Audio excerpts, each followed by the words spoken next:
Hello and welcome. Welcome to Ascension Talk with Ariella and Steve O'Neill Nobel. I'm really excited to introduce or reintroduce Steve to some of you because I have indeed had the honor and pleasure of interviewing Steve before. I think it was on the second season of my summit, the Multidimensional Human Experience.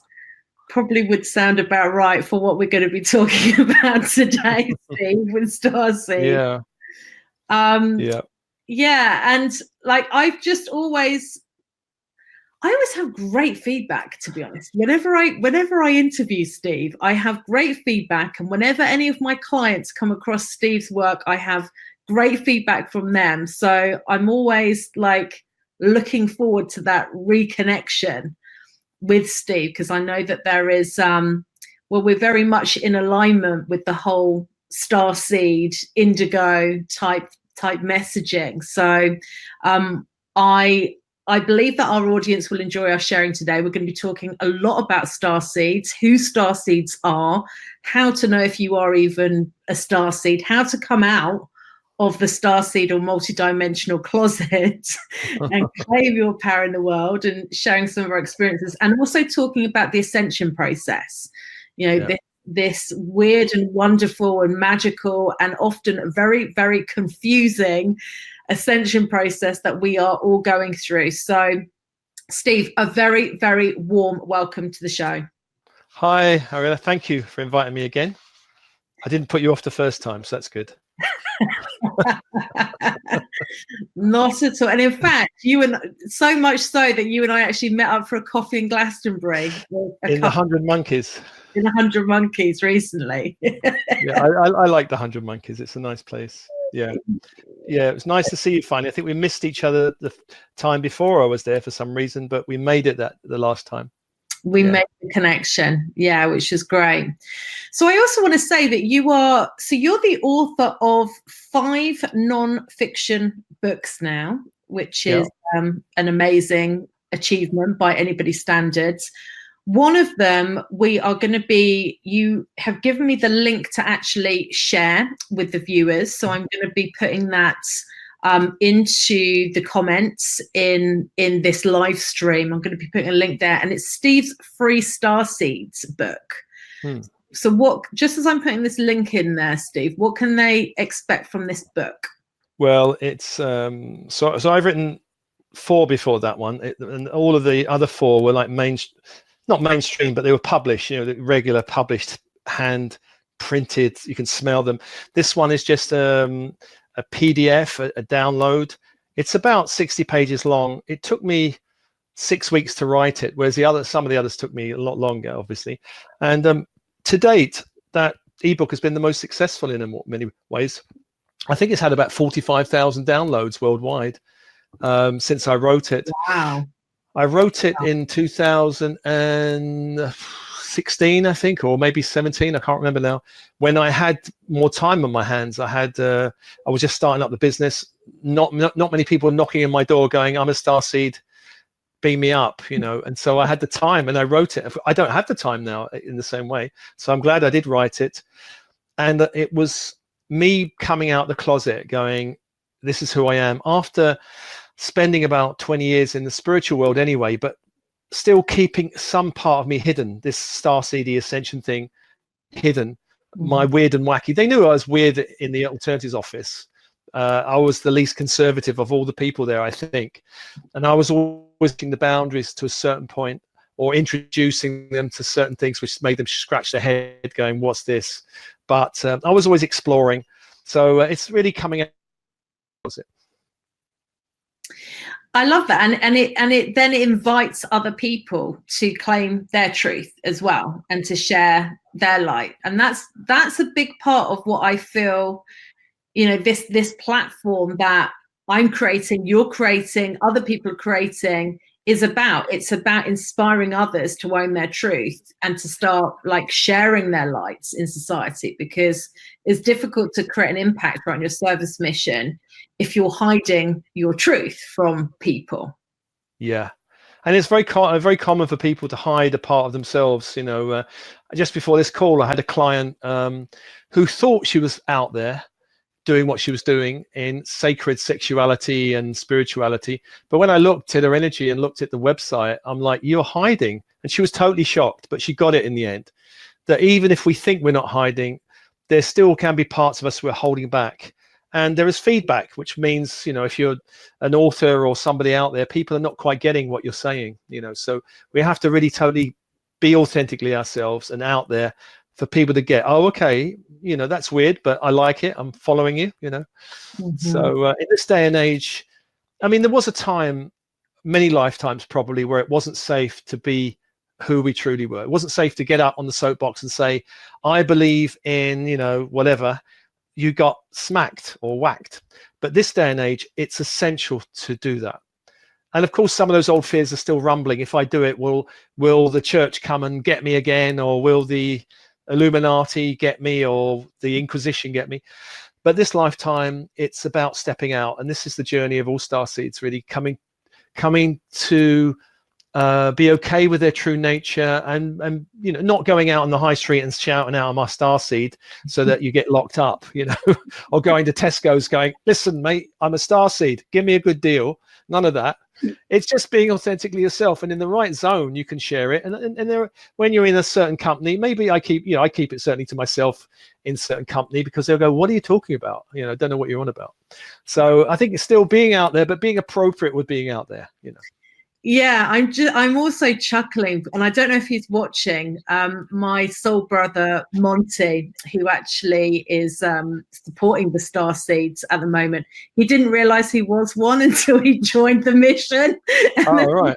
He's like, no, the dots. But he laughs, and he tells this story about me when this is just a couple of years ago, when I was at this entrepreneurial event in San Diego, and I was sort of full of a room full of people who are pretty, like, you know, they don't know about this stuff, they're pretty vanilla.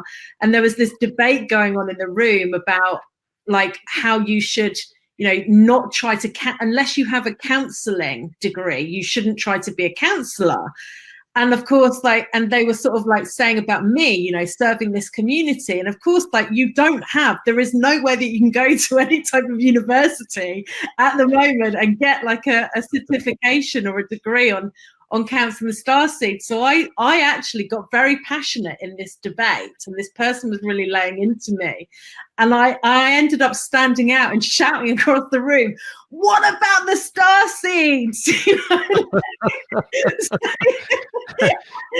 There's lots of tutting going on, probably. I've definitely come out of the closet, and so have you. Yeah. And before we go on, so I'd love people, if you're watching this live, then you have the opportunity now of actually, like, asking a question. So maybe if you're watching this wondering if you're a starseed, or if you're watching this and you know that you're a starseed, but you have a question to ask that's gonna, like, I don't know, maybe you've got a question about, you know, what your mission is, right? Now is a really good time to ask it, because there are 2 starseeds which are very happy to facilitate your questions. So I'm going to keep an eye on that. Steve, tell us your coming out story. My coming out story. Well, okay. So in 2010, I had a kind of divine discontent, is the only way I could describe it, which was, I was a director of alternatives. I was with someone that I thought was my long-term partner. We were both on this journey. And then this feeling of, it's not quite, what is it? I'm feeling not. So I started reorganizing my work, reorganizing stuff, and trying rejigging my life. It still was there. And basically I was being called to shift. Part of that shift was to leave alternatives, which was something I was never going to do, my family, even though I was feeling a bit, because I've heard a lot of the material before. So I was on the one hand feeling a bit frustrated, but the other hand, this is my family. I'm here. It's a fantastic job. I ain't going. So this build up happened of the soul going out, and I'm like, no. And my life exploded, imploded. And I went on a journey, which was a dark night of the soul. And on the other side, after 6 years, it was really difficult. And on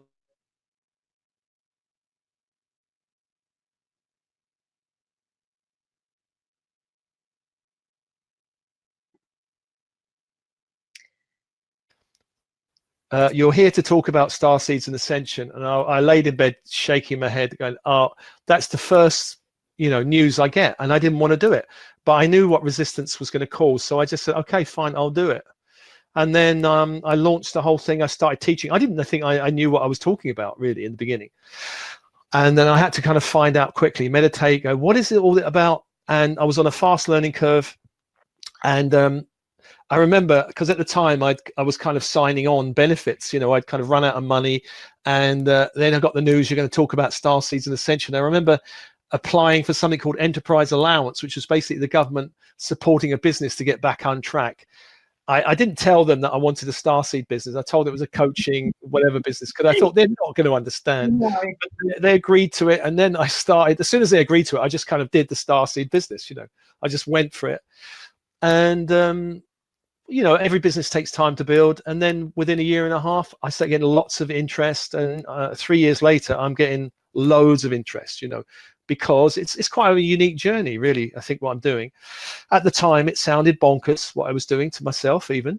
And, my logical mind was going, it's bonkers, but okay, if they say so, we'll do it.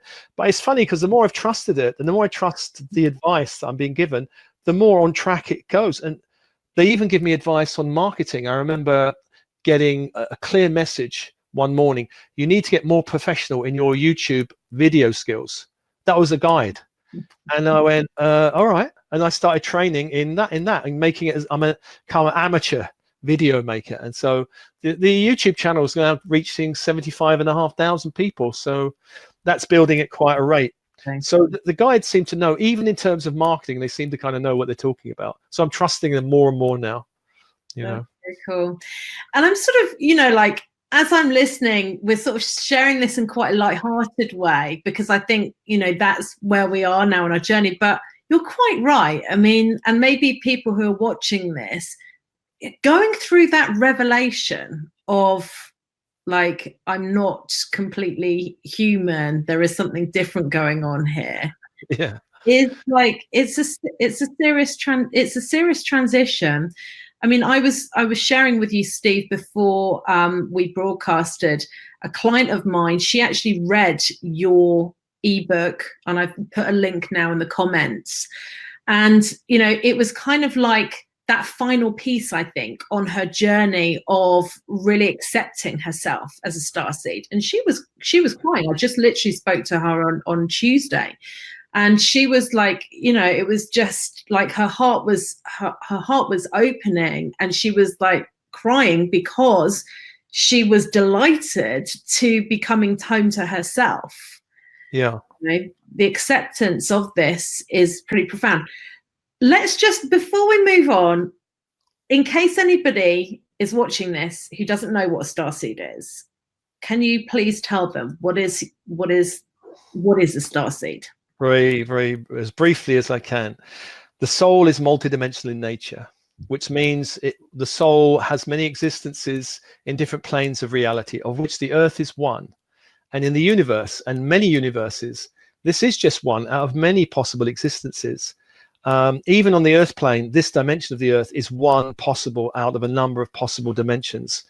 When we look at the soul is multidimensional, time shifts, time goes a bit funny. To the conscious mind, time is linear. There's a future and there's a past and there's what's happening now. But in terms of the soul, there's all kinds of things going on. Past lives, parallel lives. We can even connect to future energies that are ready to actualize. So a starseed is someone whose energy is primarily not anchored on the earth, or not totally associated with the earth. The experiences are elsewhere, other planetary systems, other universes, other star races. We come here, and that usually there's a feeling of not quite belonging here, or not quite fitting in here, or something's a bit off here, or something feels heavy or dense here, because we know from somewhere the other places life is very different. Life is of a higher frequency. That we're coming from higher frequency energies, higher frequencies of consciousness, where there's a greater sense of unity rather than separation. This place has been separation consciousness. There's us and them, there's schisms, there's Protestants against Catholics, there's, Islam against Christianity. It's constant, it's Tories against Labour, or Republicans against Democrats. This is the way the world is.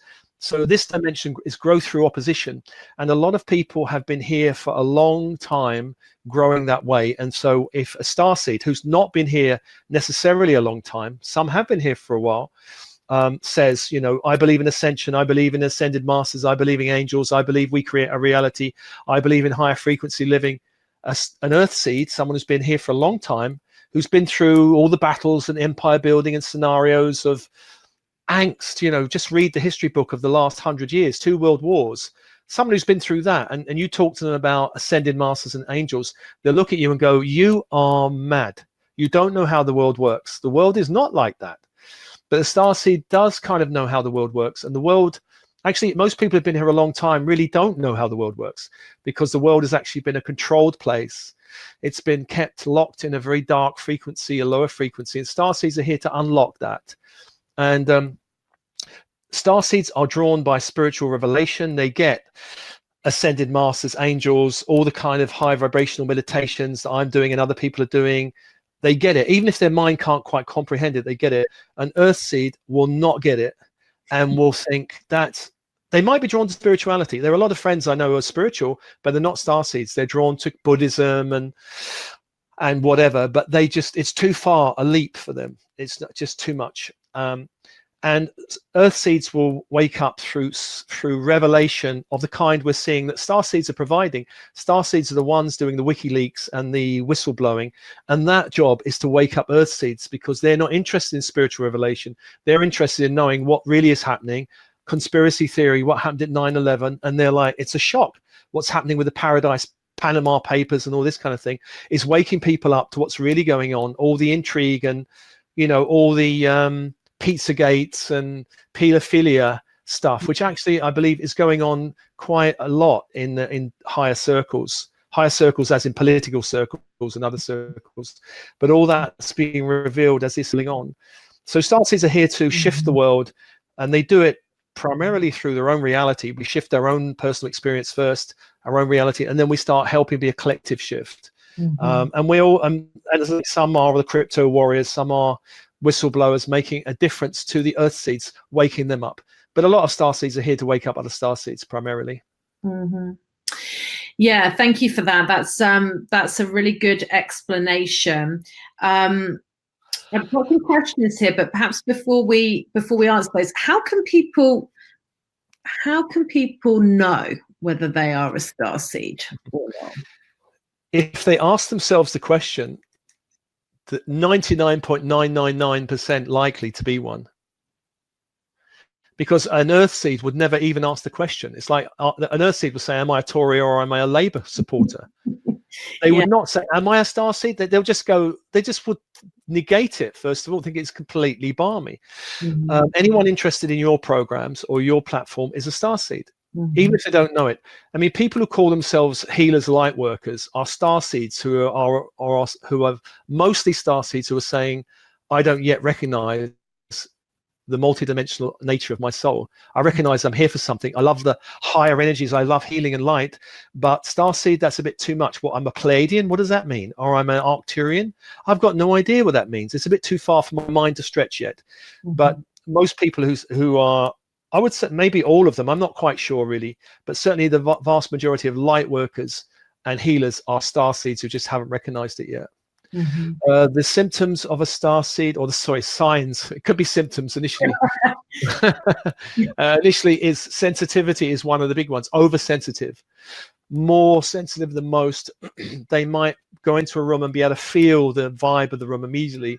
They might feel even what people are thinking of them. They'll certainly feel the emotional nature of things. They're highly intuitive. Becomes a double-edged sword because they can start absorbing things. They're drawn to alternative ways of life, to futuristic ways of living, alternative ways of living. They're the ones also out there hugging the trees and being in wild nature, using nature to ground themselves. They're interested in magic. They're interested in fairy and angels and all of that kind of stuff. Whereas, and you know, one of the issues is they can attract earth seeds, being empathic narcissists can come in to be a great lesson for starseeds. So if you've attracted a narcissist, a lot of people who attract narcissists are starseeds, because they're learning boundaries, they're learning self-love, they're learning to orientate here, because they're so open, going, I'm just loving everyone, I'm open. And then a narcissist comes in, do you want to know how this place works? Let me show you. And it's a shock to most starseeds. Oh my gosh, there are people like that. That's an interesting one. Yeah, I hadn't heard that about attracting the narcissist before. That's an interesting one. Yeah, it's common. Very common for starseeds to get a narcissistic boss, narcissistic lover, partner. Very common, or even child. That can happen. That has happened. You know, that has happened. Yeah. Question from Rochelle. So she's asking about her mission. How can people discover what their missions are? Okay, so discovering the mission is much easier than doing it.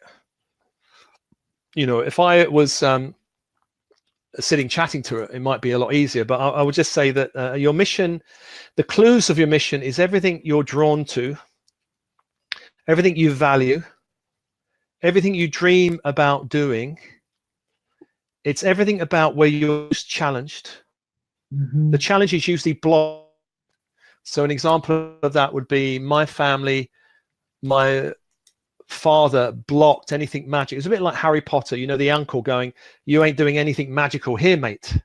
He had that energy. You know, the letters were coming from Hogwarts and he was destroying them, going, you're not doing it. And or some people might be, I had a client actually very recently whose core challenge is I always feeling rejected by people, always feeling she doesn't belong, but her passion is oneness and unity. So it's where you're most challenged is usually where you're drawn to. For some people who are drawn to sacred sexuality, it might be sexually abusive families. That can happen. For someone who's drawn to a mission which involves power and courage, usually they may be challenged in those very areas. They may be challenged to the limits of their courage. For someone who's challenging around light and dark, you know, the dark are kind of attacking or whacking psychic attacks. Their mission may be learning how to neutralize those dark forces and help others to neutralize. So the mission is often indicated by the challenge. What spirals around over and over again is it points to the opposite direction. You can't do that. Do what? That. Okay. Pain to purpose comes to mind. Transmuting pain to purpose. Pain to purpose, yeah. Right. The other aspect of that is what you're most afraid of, which is another aspect of challenge, is often where you meant to go. So I was phobic about spiders for as long as I can remember, until I kind of cured it mostly in my mid-30s when I started stepping on the path. And I remember being drawn to shamanism. And in shamanism, I remember having a journey where every journey was blocked by huge spiders. And I went up to the teacher and said, I'm being blocked by spiders. And she said to me, great, go and ride on one in the journey. And I was like, I'm phobic. Let me explain that I'm phobic. She said, great, go and ride on one. I was like, and so, okay. So I managed to do it, actually. And I also managed to do a hold. I used to capture spiders in a glass jar and send love to them in the garden for 10 minutes every morning to get over this. And I did clear a lot of it. And something like spider energy or snake energy really represents the dark goddess, the kind of ancient goddess energies, which I was afraid of. And I had to embrace, actually, to do this path, because a lot of it is about embracing the feminine and the dark feminine and not to be afraid of it. So fear, where there's fear, there's power, they say in magical circles. So all of it, I mean, if I was talking to Rochelle, I could actually have a better feel. But at the moment, all I can say is general areas where you could look at.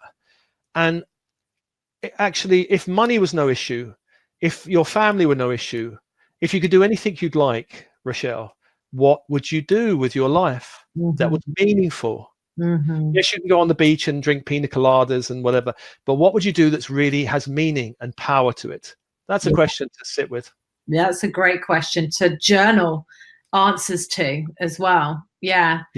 Because it's always there, isn't it? And we do have, like, in hindsight, it's like, well, of course, but it can be the greatest revelation. That's been my experience. The greatest revelation as I'm going through it. quick, this is an interesting one, right? You were just talking about your past phobia to spiders.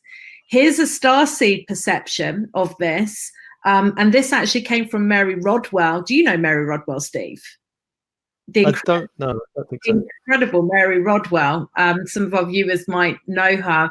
She's very much in this space as well. She's really doing a lot of work, and she's the kind of link between the more new spirituality perception of starseeds being indigos, and then the extraterrestrial kind of perception of what starseeds are. Anyway, she told me that there's this race of extraterrestrials that look like spiders. Absolutely, yes. Starseeds, and when people are scared of them, it's because they've had these contacts with these spider beings, and it scares the hell out of them. Yeah, I did have a meeting once with a being in a shamanic journey, and I said, he was in the dark, or this being was in the dark, and I said, who are you? And the being said, I can't show you my form because it would frighten you too much. And I had the feeling it was a spider race. I actually had a channel tell me that I had some difficult connections with spider races. They're not all love and light, you know, and there are negative races, and that caused a lot of fear for me as well. Right. Yeah. Yeah. So very interesting. Another question here. So somebody's asking about meditation. When I'm in meditation, her body has started to twitch. Is it because of a blockage or intense energy? Oh, well, it could be both. The question of the twitching, where is the twitching? Actually in meditation, you should actually kind of, when you're doing meditation and any energetic stuff like that happens, you can actually you can actually tune into the twitching, tune into the energy and follow that. Where in my body is this twitching? Where is the core of it? What is that energy doing? Is it contracting, pulsing, expanding? What color is that twitching? And what's the emotions in that twitching? It's a way of unlocking blocks. If it's a block, it will reveal itself. If it's a gift, it will reveal itself. So I use that one. Where in the body? How big? What's the energy doing? What color? What's the feeling there? Are there any voices in that twitching? Sometimes there are. And just turn the spotlight on the energy itself and go, who are you? What are you? What are you here for? What are you trying to bring to me? Yeah. I do that with any of those energies. And, you know, now as the light is expanding, very little can hide in your body. If it's a block, it can be released. If it's a gift, it can be embraced. Mm-hmm. Twitching, I don't know really if twitching is a good thing. It probably feels more like it's something that wants to be released, actually. But I can't be certain without seeing her or speaking to her. Yeah, it's something that would need to be tuned into. I mean, twitching can also be part of the channeling phenomenon. So when you are starting to channel energies, there can be like jerks or twitching that happens.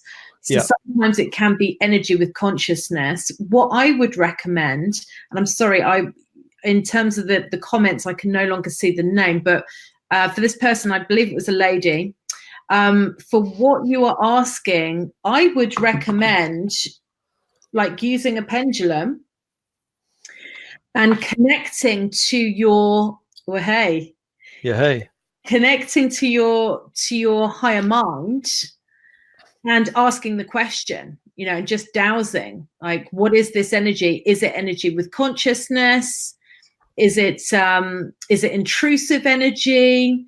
Is it a block, right? So you can actually do this work.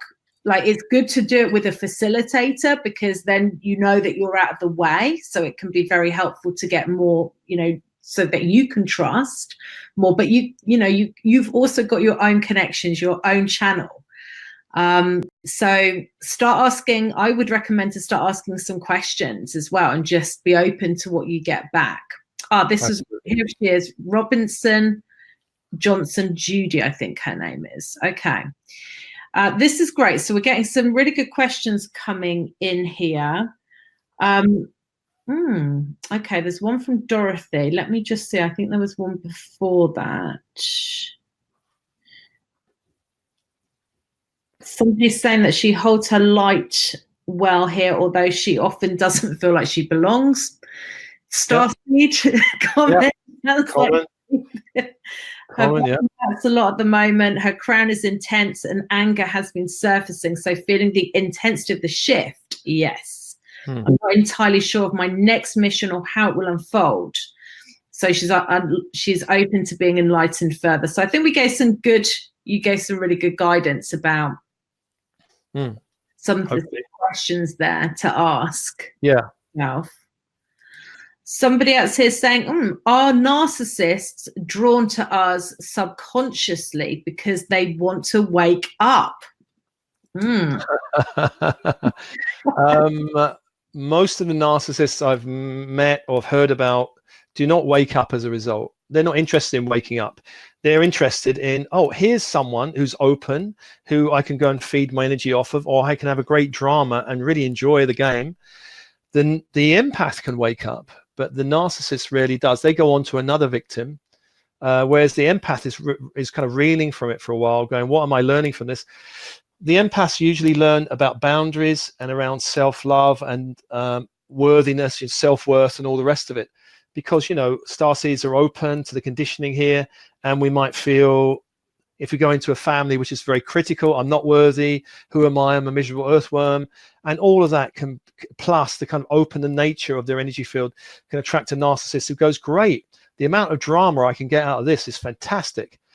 And most narcissists, when they move on, are very rarely moved by the impact they've had on an empath. They're like, well, it's all your fault. It wasn't nothing to do with me, mate. It's all down to you. When the empath is reeling, going, is it me?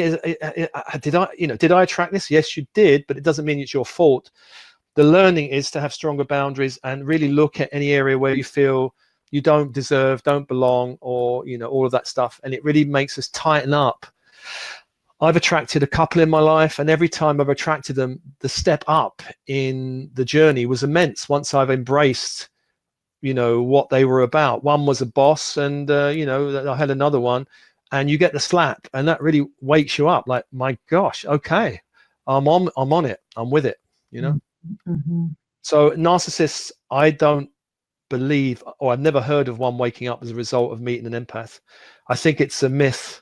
I'd like to see one that actually has. A reformed narcissist. Yeah, show me the reformed narcissist and who's woken up truly. Starseeds, I've never met a narcissistic starseed before, but maybe it's possible. They may play the game, but I haven't really met one. I think it depends on the interpretation, doesn't it, of these things? I mean, we all have a different perception of what the word narcissist means. How are you defining it? Narcissist is someone who's totally self-centered, someone who feels they can do whatever they want to do. There's no sense of boundary. They can shout and scream at you if it's your fault and feel fine about it the next day. They can take all your money and not feel that very guilty about it.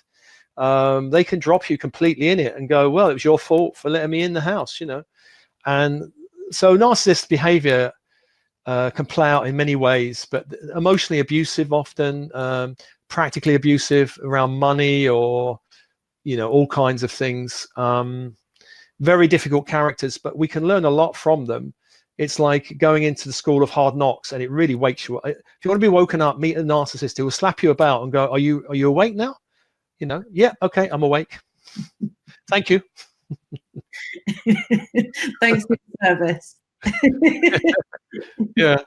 But sometimes they leave a lot of damage in the wake. The empath has to spend a few years healing if they hang out too long with a narcissist, if they overdo it because of guilt. Really, maybe I can make him change. One of the key problems for empaths is they think that maybe, or if I just beam lots of love into this person, they'll change.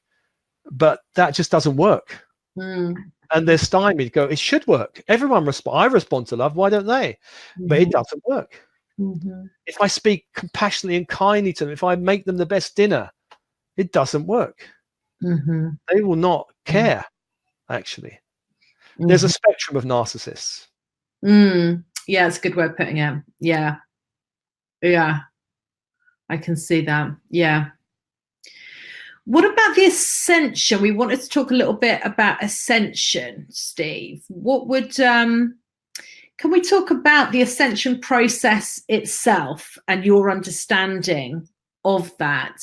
And can we even talk about different stages? I've lost you for a moment.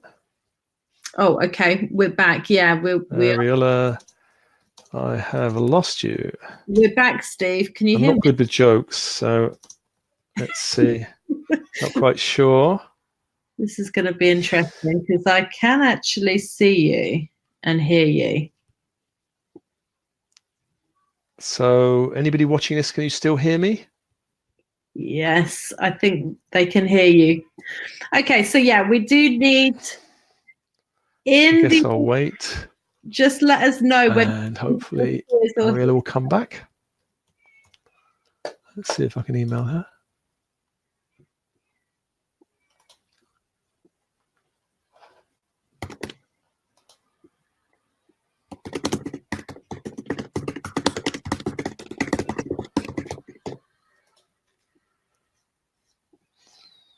Okay, so this is okay, so can you hear both of us? Yeah, they can hear both of us. I thought so. Okay, so I just need to ask Steve maybe to log back in if he can't. Seem to have lost Ariella. Seem to have lost you, Ariella. This is the beauty of live stream. Where are you? Come back, all is forgiven. Oh my goodness, I can hear him, but he can't hear me. I've just emailed him. Let's see. Okay. Here's what I am going to do. Here's what I'm going to do. Can I refresh the page? This is great.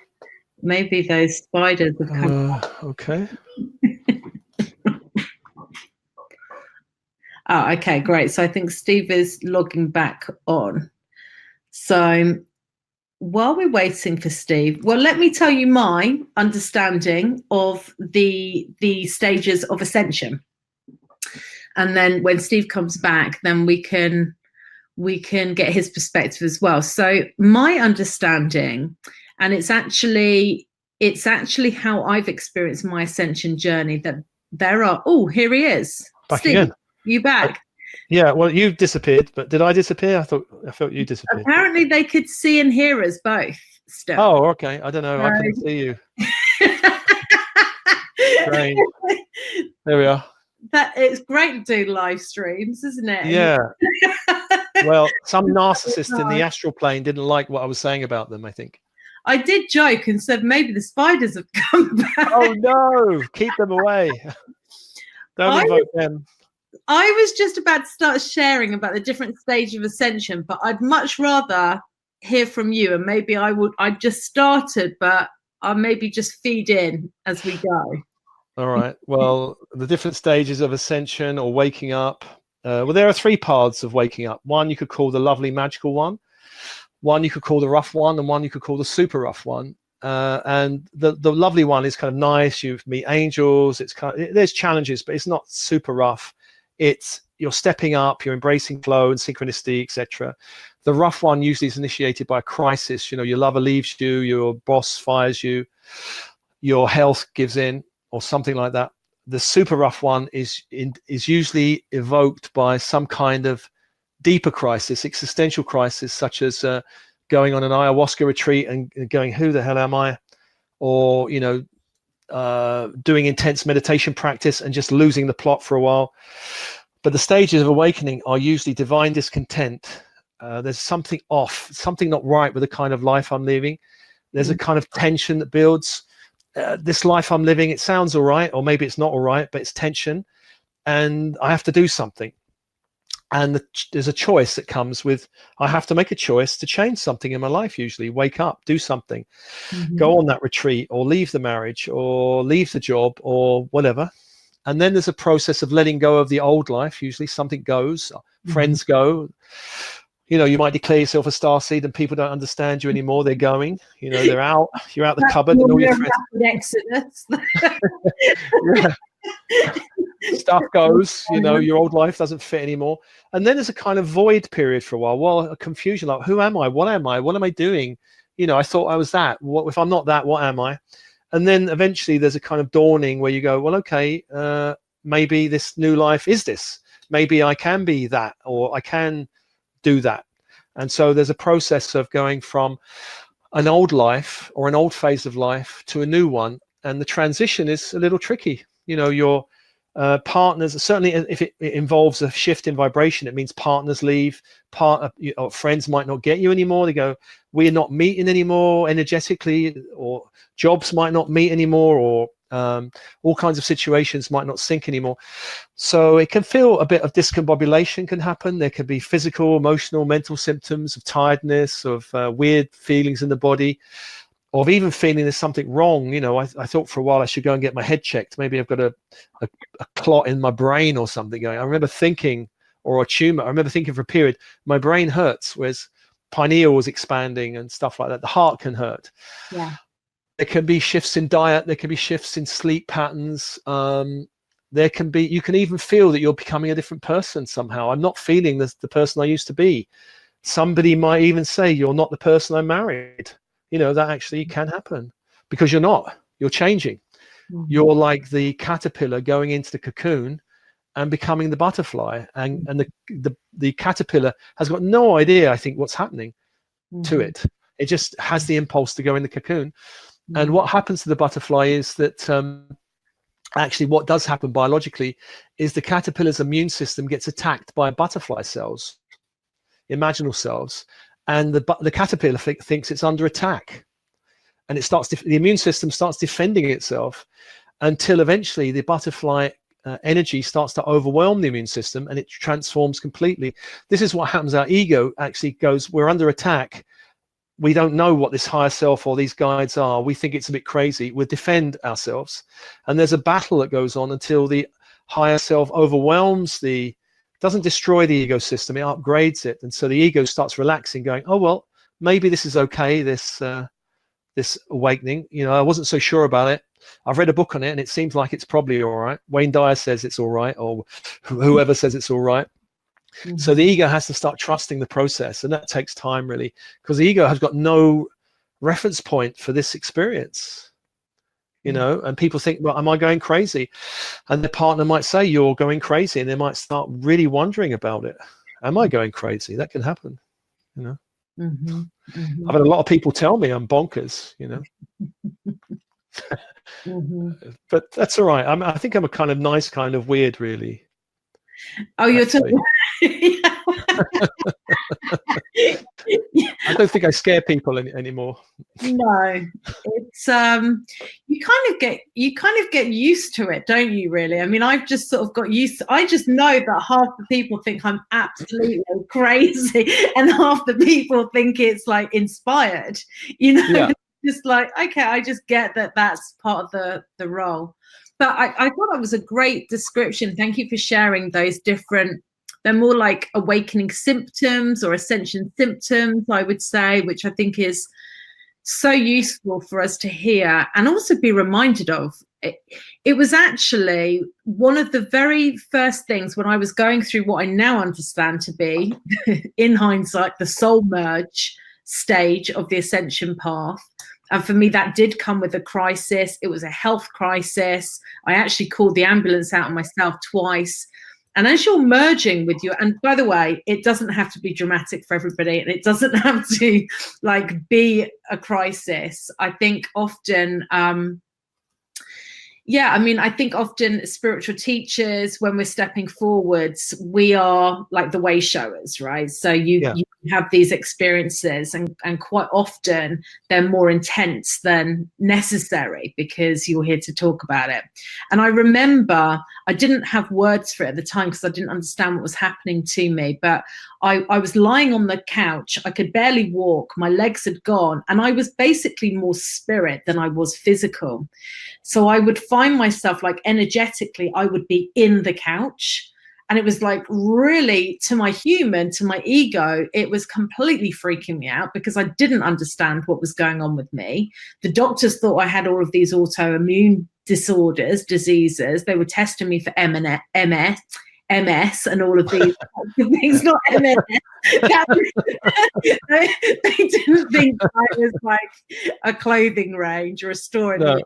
I think humor is another good sign that you're coming out of the Ascension. When you can start laughing about it all. Definitely, absolutely. Yeah.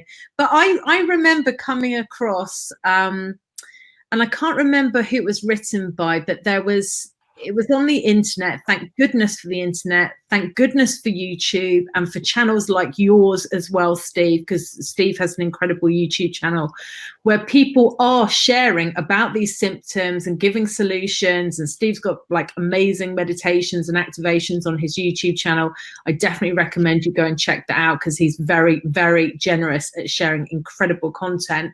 But like I saw somebody had written like 55 symptoms of awakening, and it was just like, yes, yes, yes, yes, yes, yes, yes, yes.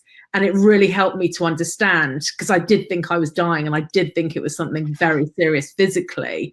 It really helped me to understand what was going on, and it was spiritually related. Yeah. So, yeah, thank you for sharing. I did differently. I thought I was losing the plot mentally. I thought I literally was losing it, and I really didn't know who I was or what I was doing anymore. So the ego was throwing up all kinds of fears, doubts, caution, all the rest of it, and I was having to process all that. I didn't have so much physical. There was some at one stage of the head and stuff like that, but yeah, mine was mental. Some people have it really focused on the emotional body, some physical, some mental body. So mine was a mental body. Yeah, and I think you can go through different phases. Like when I was younger, it was all about the emotional body. Yeah, and that's like I was going to share before you came back on, and I'll just share it really quickly now.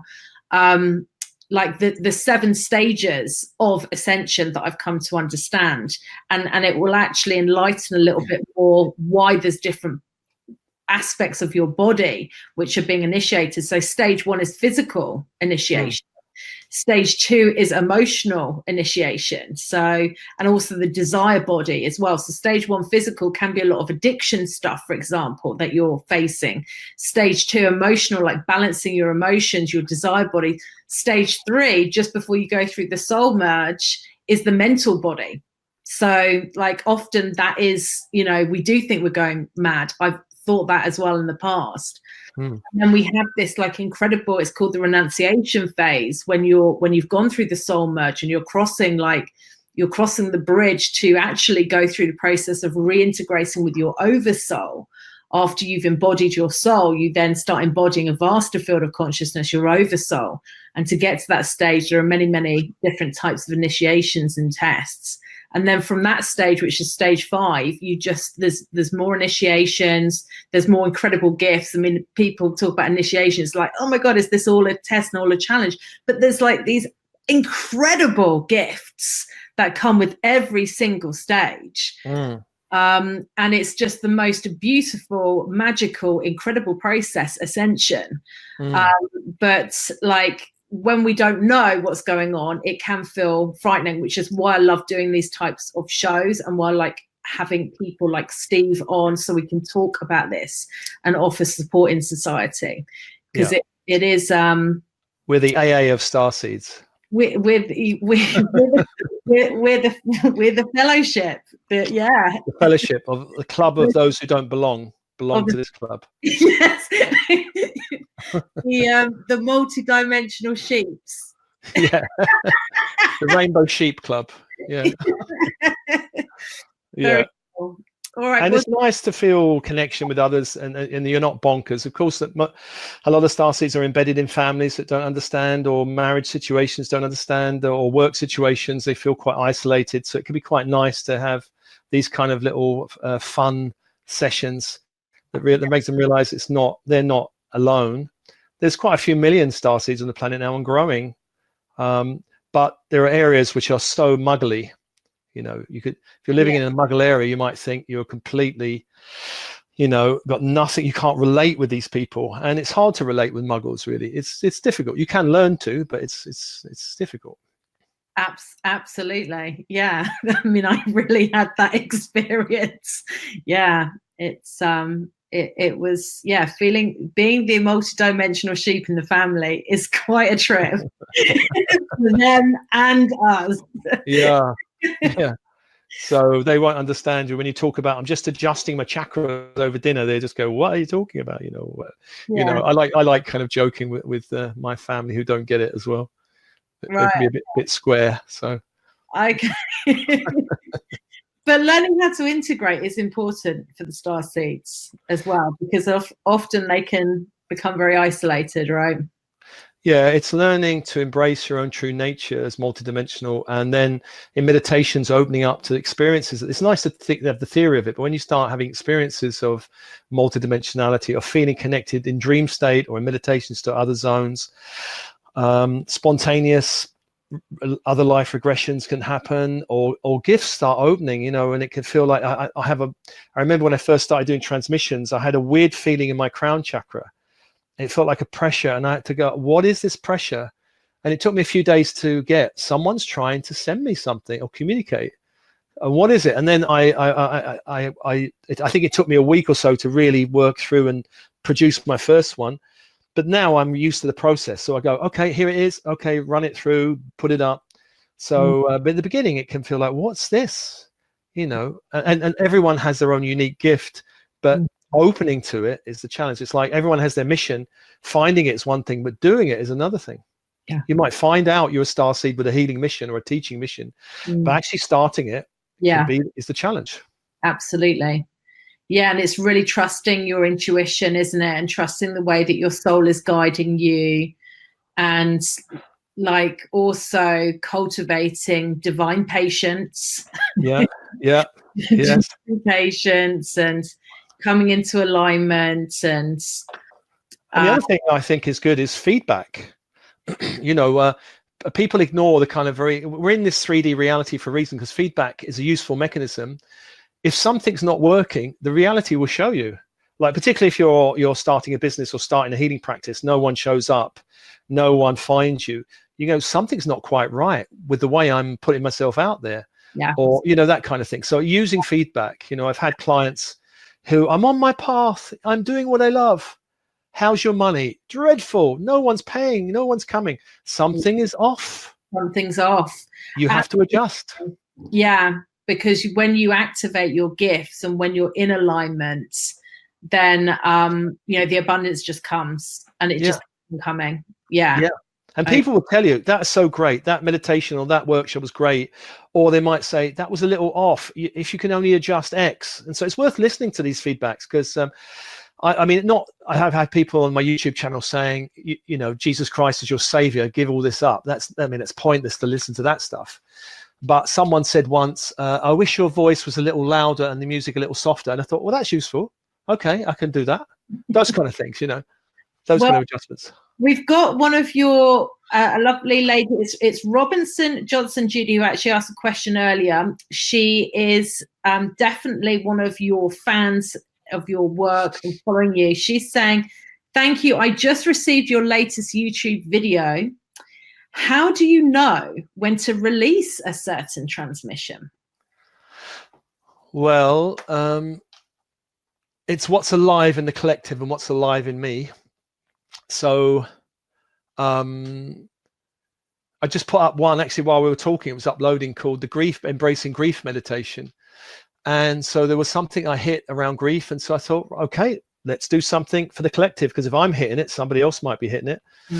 Or releasing a stuck situation to grace. I remember I was feeling a very difficult situation. Nothing seemed to resolve it or move it. So rather than trying to shift it or push it, I surrendered it. I was doing it as a whole surrendering process. And people comment, how do you know? But actually, really, of the 75,000 people following me, that meditation is likely to touch a lot of people. Of course, if it's alive in the collective, it will touch a lot more. But I don't, it's not like my intuition says, oh, there's 30,000 people ready for this or anything like that. If it's alive within me, I put it out.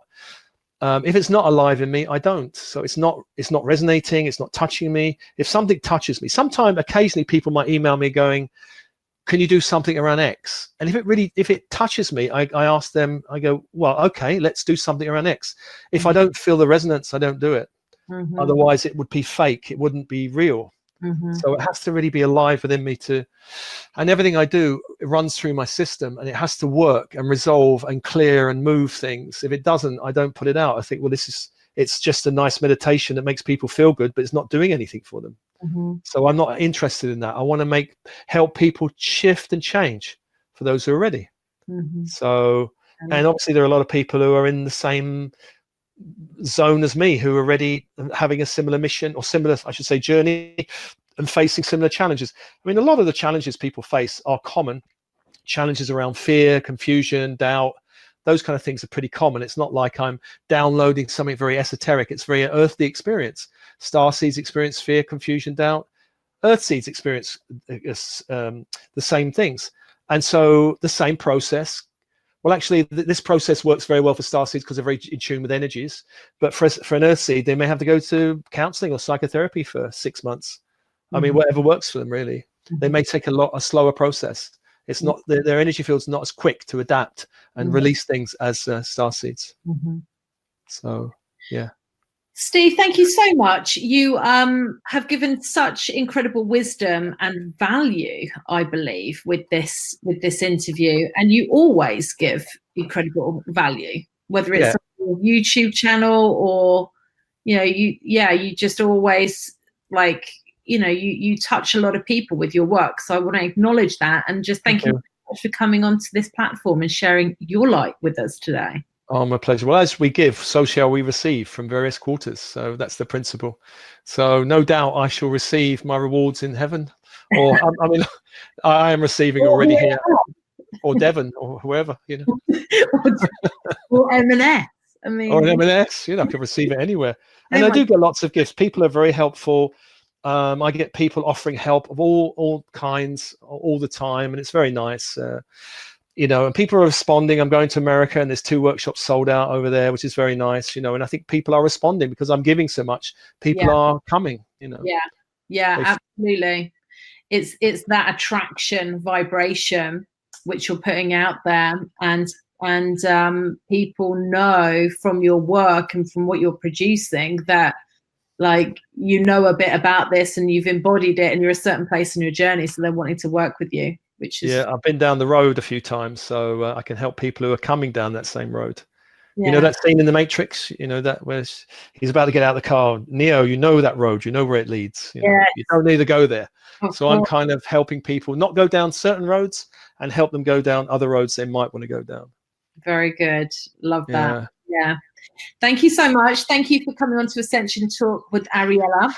I've already put the link to Steve's ebook in the comments, and then after we finish this live, I'm going to go in and I will put it at the top of the post as well, the live stream. Do consider going to Steve's website and downloading his ebook.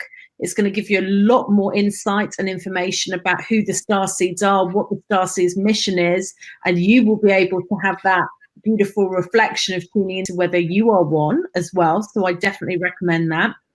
And please keep on tuning in to this platform, Ascension Talk with Ariella. So I live stream here on the first 3 Thursdays of each month, and it's always at 4 p.m. London time. So put it in your diaries and, grab a brew before you tune in. We talk about everything Ascension related, everything supernatural related, Starseeds related, also some grounded aspects as well, because we need to have strategies and support around, and definitely the Starseeds, around how to be human.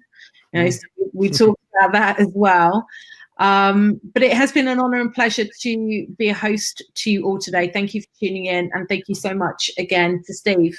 Thank you. Namaste. Thanks, Ariella.